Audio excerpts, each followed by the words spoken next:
endlessly ahead of me, and the only light came from my car's headlights.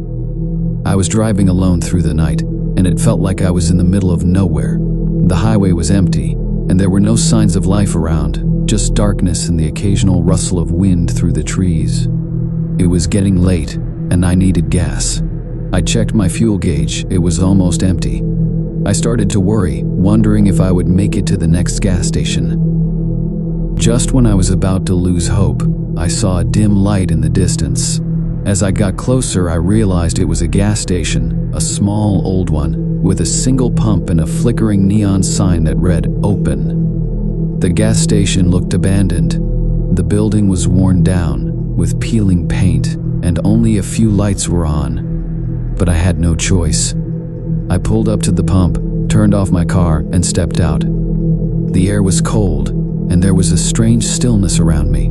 The wind blew gently, and the only sound I could hear was the rustling of the leaves. I looked around, but there were no other cars, no people, just my car and the lonely gas station. I tried to use the pump, but it seemed old and broken. I walked towards the small building, hoping to find someone inside. The door creaked as I opened it, and a small bell rang above my head. The inside was dimly lit, with shelves filled with dusty snacks and old magazines.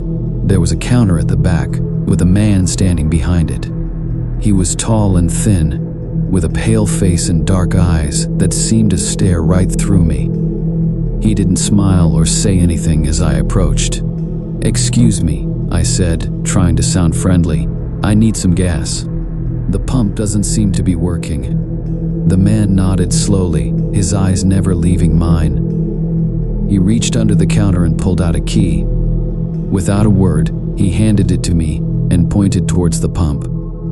"Thanks," I said, though I felt uneasy. There was something about the man that made me uncomfortable. He just kept staring at me, his expression blank. I took the key and walked back outside. The wind had picked up, and the air felt even colder. I went to the pump and used the key to unlock it. It made a loud, creaking noise as I started to pump the gas. I kept looking around, feeling like someone was watching me. As I filled up my car, I noticed something strange.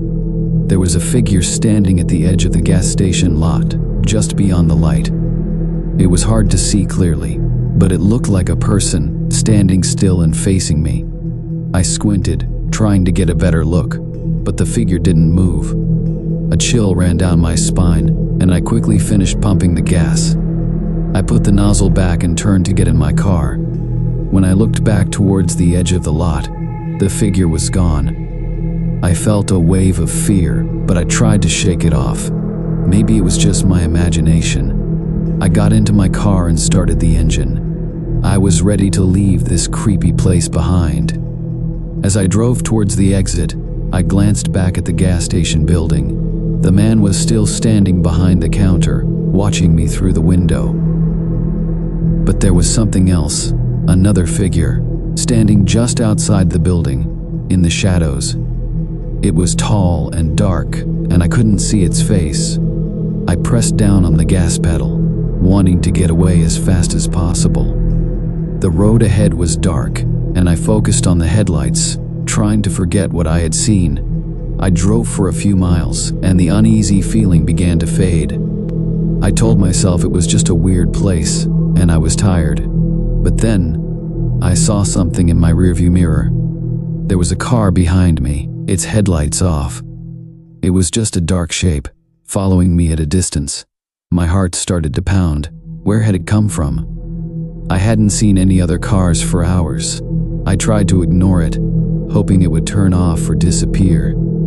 But it stayed there, following me, never getting closer, but never falling behind. I decided to speed up, hoping to lose it. I pressed down on the gas, and my car sped up. The road was empty, and the trees blurred past me. I glanced in the mirror again, and the car was still there, matching my speed. A feeling of panic started to rise inside me. I didn't know who was in that car or what they wanted, but I knew I needed to get away. I kept driving, my hands gripping the steering wheel tightly. Up ahead, I saw a turn and decided to take it. I swerved onto the side road, hoping the car wouldn't follow. For a moment, I thought I had lost it. The road was empty again, and there were no headlights behind me. I let out a sigh of relief, trying to calm myself. But then, as I looked ahead, my heart sank. There, in the middle of the road, was a figure, a tall, dark figure standing perfectly still. I slammed on the brakes, my car skidding to a stop. The figure didn't move. It just stood there, blocking the road. I couldn't see its face, but I could feel it watching me. I didn't know what to do. I couldn't go forward, and I was too scared to go back. I looked in the mirror, and my blood ran cold.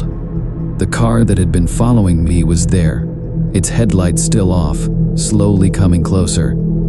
I was trapped. The figure in the road started to move, slowly walking towards my car. I could see its outline in the headlights, tall and thin, its arms hanging at its sides. My hands were shaking, and I didn't know what to do. Suddenly, the car behind me turned on its headlights, flooding the road with light. For a moment, I could see the figure clearly. It had no face, just a dark, empty space where its features should have been. I panicked. I put the car in reverse, my tires screeching as I backed away from the figure. I turned the wheel, trying to get away, but the other car was right behind me, its lights blinding me. I had no choice. I turned back onto the main road, my heart pounding, and sped away. I didn't look back. I didn't want to see if the figure was still there, or if the car was following me. I drove for what felt like hours, my eyes fixed on the road ahead.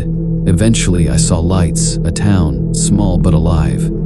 I pulled into a parking lot, my hands still shaking. I looked around, and there were no cars following me, no dark figures. I let out a shaky breath, trying to calm down. I didn't know what had happened back there, but I knew one thing. I would never take that road again, and I would never stop at a gas station in the middle of nowhere. The next day, I tried to tell myself it was all just my imagination, that I had been tired and scared, and my mind had played tricks on me. But deep down, I knew it was real. The figure, the car, the feeling of being watched, it was all real. And I knew, no matter how far I drove, I would never forget that night